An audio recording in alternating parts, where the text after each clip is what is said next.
In fact, no one can tell you what is the particular question they're going to ask you. Now, because they asked me a question related to divorce, they asked me about water, they asked me about something else, it's no guarantee that they're going to ask you the same question. So I can't tell you that. But yes, whatever that they, what we have done at Sri Karthikeya IAS Academy is that we try to segregate the questions on the broad areas. So it gives a fairly good idea about it. Now, the UPSC interview does not have well-defined syllabus. I told you.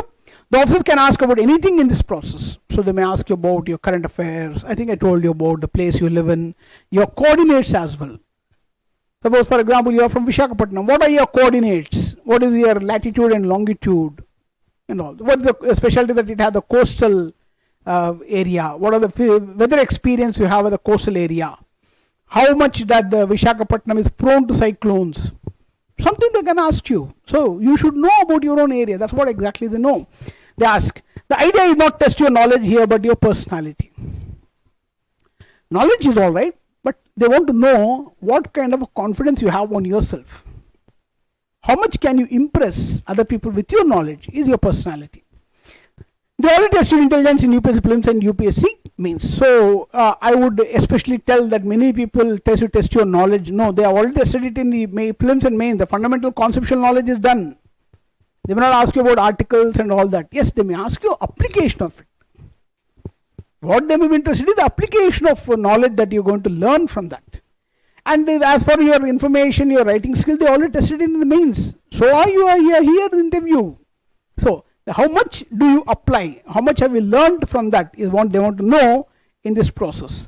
So to start with, tell me something about yourself is a very common opening question.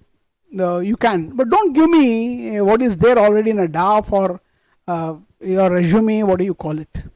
My name is Jaiprakash. My father is this. My mother is this. It's already there for us to see. What can you tell? What do you know about yourself? Because on this earth, no one else knows much about yourself other than you. Only you can know about yourself. So, what is that you know about it? So, probably we call it SWOT analysis. Many psychologists do this SWOT analysis of it. So, strengths, weaknesses, opportunities, threats. So, possibly you can look at what are the strengths. I have a good communication skills. I am a very good student. I have been a class leader. I have been a university gold medalist. I have a passion for reading. I am an avid reader. Or you are a very good trekker. I am a traveler. So what is that makes you a different person? Is all about they want to know. I am good at painting. I am a classical singer. Or I am a light music. I play musical instruments. Something like that. That makes you different. Don't tell me all that there in there. We know your name. We know everything is written in the DAF. Your detailed application form is right in front of you. And in front of us, and we read it. We read it and we call you for interview. So don't give me all the details. Give me a different perspective about yourself. How different are you from other people? Right. At no point, again, many people tell us stories about their sad past and all. No, we are not interested in that. Right. We are only interested how, okay, if you had challenges, how did you cross it? Because in one of the mock interviews, I asked a student, who motivates you? Who is the great, what the person that who motivates you? Somebody says Swami Vivekananda, somebody says APJ Abdul Kalam, somebody says something else.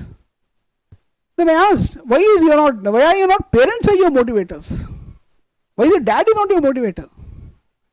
Why your dad doesn't motivate you? Why your mother doesn't motivate you? Have they seen lesser hardships? No. Why should you go get someone else to motivate you? Your own home. Look at the struggles that your parents have undergone to bring you to this level. So, possibly, I'm just giving a perspective of how to look at yourself. How possibly you have gained confidence from the kind of a life that has been given to you, the challenges you have come across, the difficulties in facing certain challenges in it. So that itself is the motivating part. So you give me that particular aspect of your life. So what are your strengths? What are the weaknesses you have? Maybe you are too emotional, maybe you are not able to control your anger, something like this. I am trying to work on it. But don't admit your weaknesses openly like that. But yes, sir, I'm more emotional, that I'm trying to overcome it, I'm working on that. So kind of a things that you can. Even I had a problem, I used to speak very fast. Because my doctors, when I used to go for doctor visits, I was given only 2 to 3 minutes to talk to them, because other medical representatives used to wait. So to finish off, I used to speak very fast. When I used to do, this particular medicine can help you, that. The doctor used to listen, and then casually they used to send me away. They may have right now prescribed the medicine, different story. But that became a problem with me. That was affecting my communication. People said, man, you speak too fast. A mile a minute. I said, no, I should work on it. Then one of my friend told me, take a small stone, a pebble-like thing, and keep it on your tongue. So whenever I speak, that stone, small pebble used to obstruct my, then it came back to the pace which I speak today. I'm not very slow, but not very fast as well. So you can do that, not a big issue. I used to work on the weaknesses I have. Yeah. Then opportunities. What kind of an opportunity you can give to the department or to the government, and what are your opportunities that you can create for yourself and all. And threat. What are the things that can threaten you? What are the threats that you have? So basic analysis, psychometric analysis we call it. Just go through them, and that should be a good way of explaining yourself as who you are. How different person you are. So basically, introduction about yourself is that. So where do you come from? The particular place you come from. Write down the coordinates, historical importance, geographical importance, agriculture importance, what do you cultivate there. If you're culturally famous, for example, in a Gunturu district, there's a place called Kuchipudi. There was a girl from Kuchipudi. She said, I'm from Kuchipudi. I said, what is Kuchipudi?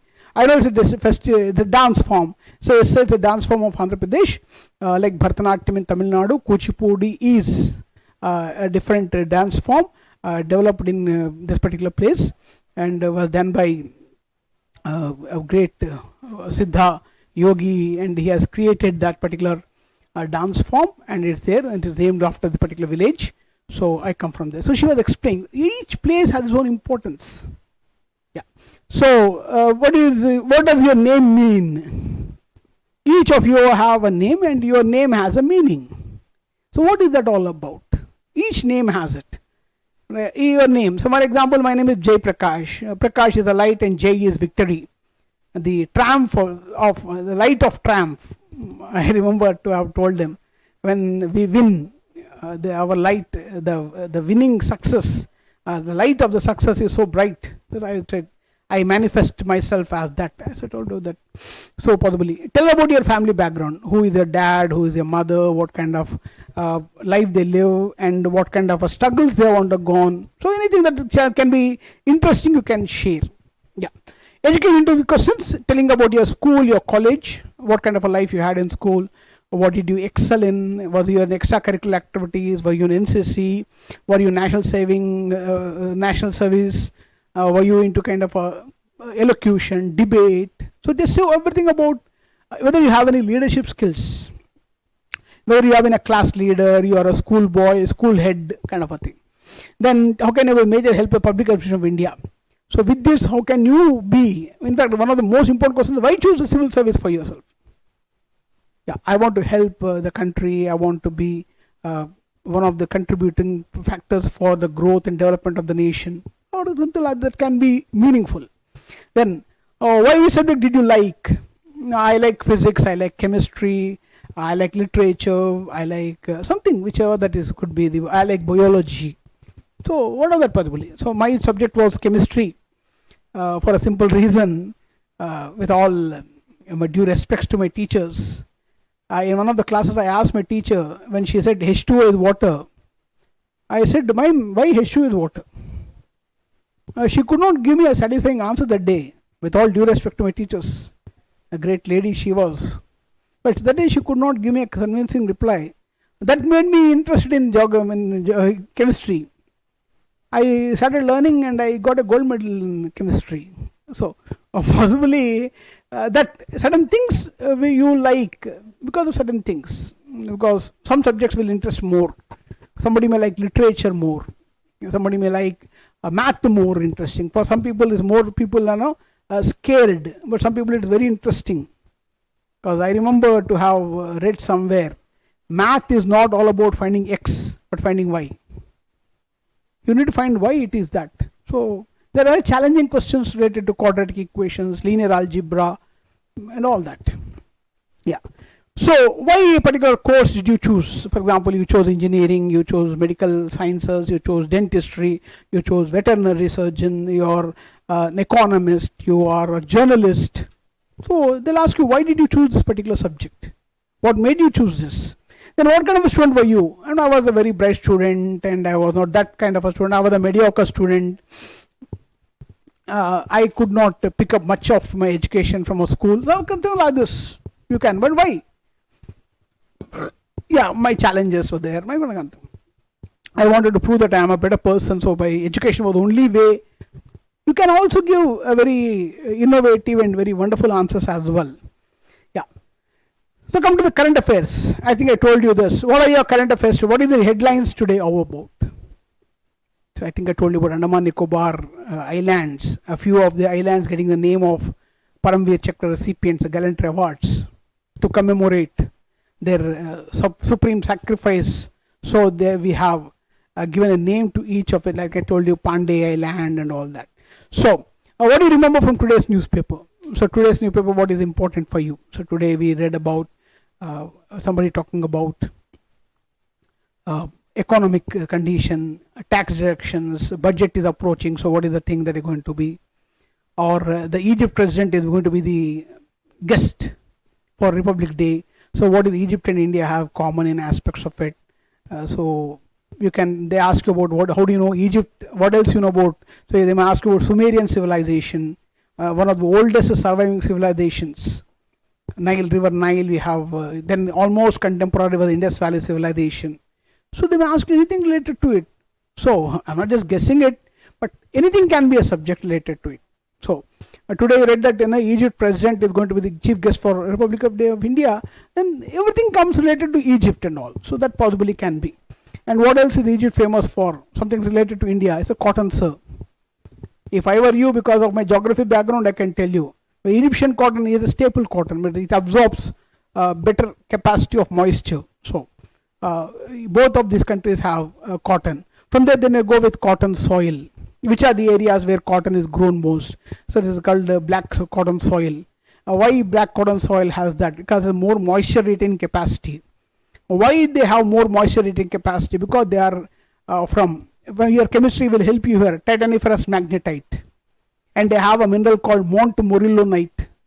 So within a few minutes, they'll turn around from Republic Day president guest to cotton.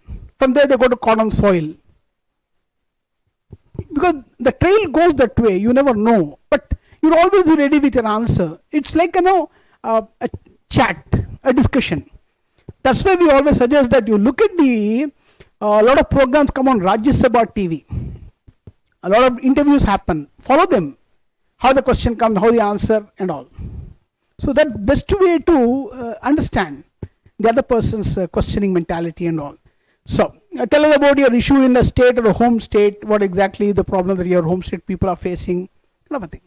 Then what are your major responsibilities of the job? Now coming to the work, if you are working or you are done any project, what are your major responsibilities? I'm an accountant, I'm an engineer, I'm a project engineer, or I'm a medical doctor, anything that you are. What is the major responsibility you had it? So I'm a teacher. Okay, how well you prepare for the class and what is that?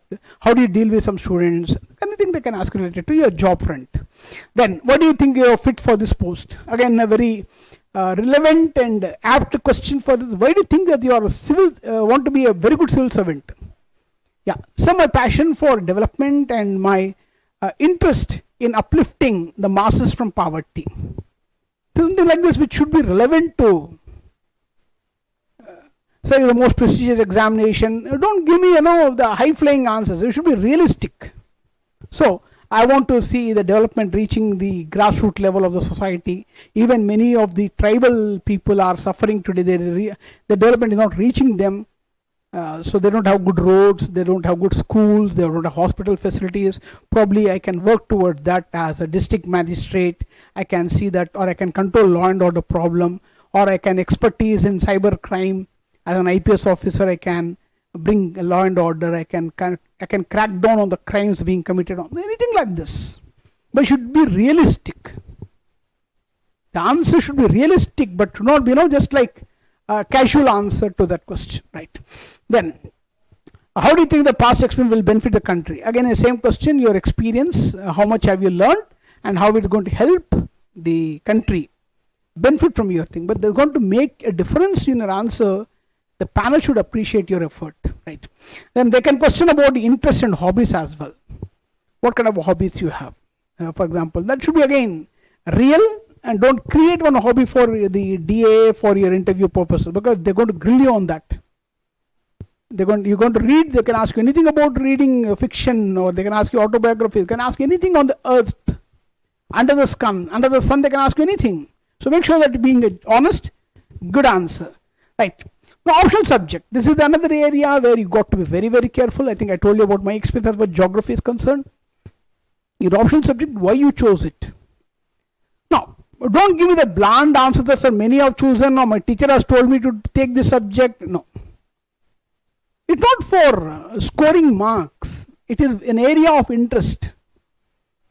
Why you chose anthropology? So I think I want to understand how the society has formed, how humans have developed. So possibly that can help you. Or possibly you can talk about polity. Sir, Indian Constitution, one of the largest written document. It's very intriguing, it's very interesting about learning about the way the Constitution has been answering many questions. So something should be realistic again. In my case, it was geography, because I am a chemistry background student. Chemistry was easy for me, because it was a petrology, it had about minerals, it had gases, it has water, it has everything. When in atmosphere was all that. So a lot of chemical aspects or chemical properties were there, so it was interesting for me. So possibly, then why you chose economy? Because I told them that, sir, economy was a subject interesting to me, because we came from the 91 part LPG reforms, liberalization, privatization, globalization, P. Narasimha Rao. That were the days we were educated and we were coming out to work and all. We suffered the problem with the foreign exchange, lack of reforms. We suffered because of the license Raj, and kind of a thing that we told them. So fine. Then they went, why did you choose geography now? So I told them why geography is interesting to me. But be honest. Whatever that is, you should give a realistic answer. I repeat this. What are the thoughts about the theories, prominent people, new addition related to your optional? What are the new development happened in the optional part? Your optional subject, you should have a command on that. Yeah. Then, UPSC interview preparation strategy. Now last coming to the part, apart from the questions I told you, we'll also discuss this important part. How should I prepare for interview? Don't miss out on the current affairs, national, international important. Reading newspaper is mandatory on a daily basis. Make notes of it. In fact, I would suggest you take any rough notebook, old book, and make a collage out of it. Cut down the newspaper cutting which you think are important. Fix them, because you don't get the whole newspaper again. Cut the paper, fix the things, and write down notes on it if possible. Your own opinions on it. Simple. So you can 2-3 lines of opinions on this particular part. So you can write them down. Then you can go through the application, prepare yourself for all the questions based on those details. So what all the details you provide, ask anyone if they can help you by asking questions. So any your faculty member, any elderly person, maybe your teacher, anyone who can help you. Man, can you face a couple of questions on this particular part of my hobbies? They can ask you questions. Something. So mentally you can prepare for yourself. But again, there's no guarantee that what you think is always right. It's only a preparation strategy. But keep speaking to people again and again, as many times as possible. You have any faculty member, anyone who you can keep talking to them. So that always helps you explain your perspective much better. Yeah. So in front of the mirror to improve your communications. I think this is one particular part we always tell. Stand in front of the mirror and keep talking to yourself. In a bathroom, you keep talking. So the only way you can improve your communication and your confidence level, you can look at the face expressions, and when you speak, how your eyes move and all that, how much time you have the kind of a breathe, how much your modulation is. So a lot of things, factors work here. That's a good idea we can talk about. So try to record yourself to improve your body language gesture for the interview. So ask people to observe you. Sometimes, when I speak, I move my fingers, hands a lot. That's kind of a thing. So you can express it. Sometimes I put my hand on my hip. So when I do that, it indicates my body language. But I suggest you sit straight, no back bending, no lenient, but slightly bend forward, slightly. That shows inquisitiveness. No laid back and all, just sit straight. Slightly move your head and your back, not back on shoulder level, you just move little forward, that shows inquisitiveness. And don't wet your lips, don't this. And don't fold your hands like this. Open palms, open. Your arm should be open and should face. And you have to point out somewhere, don't point your finger, you can explain with this.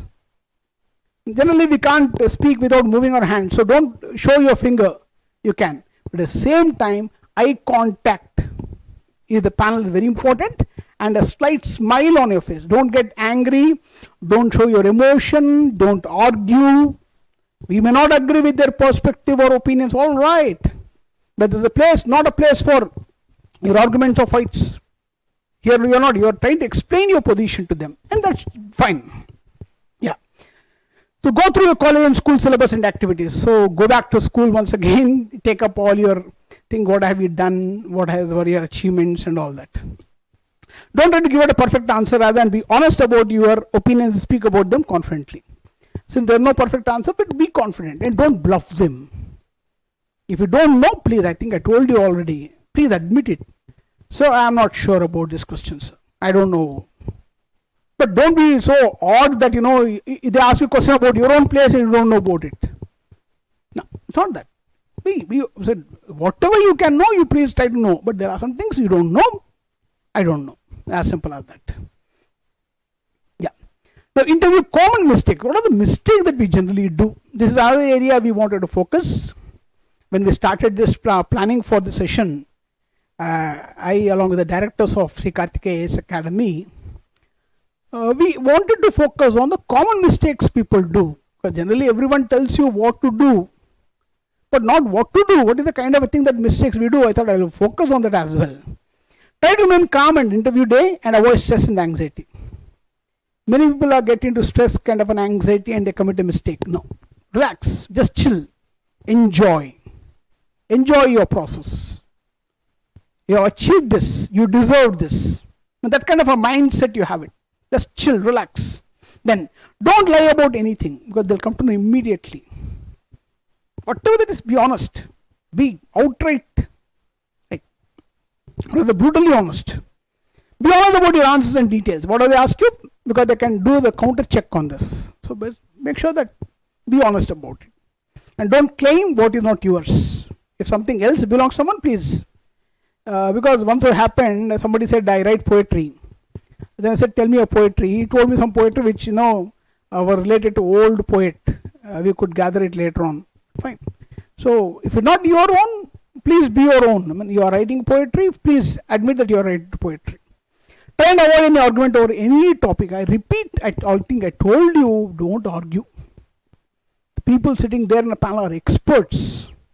Don't argue with them. Be sure that you be gentle, calm, composed, and well behaved. You can give your answer. And one of the patience is the most important trait. Have patience. You take your time. Take a deep breath before you give an answer. Think well before you answer. But not well means not minutes, a few seconds. But again, you are on your feet. This is an exam test where you have to give an immediate answer to reply on all things. Fine. So that's all from us, from Sri Karthikeya IAS Academy.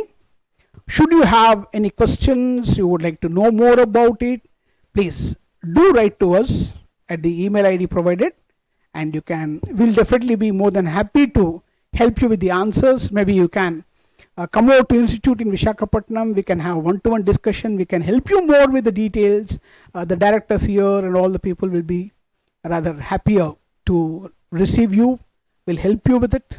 We are here a very professional team as for UPSC preparation is concerned, with the best strategies, with the best classroom model, and we have achieved All India rank 24th last year. Ms. Sahitya Pusapati and other people who have achieved great laurels. And I, being a former bureaucrat, I am also chief of the academic head. I will be helping you with all the information. I will be teaching you economics, ethics, and internal security at this institute. You can definitely benefit from our expertise, and wish you all the very best. Thank you very much. Take care of yourselves. Bye bye.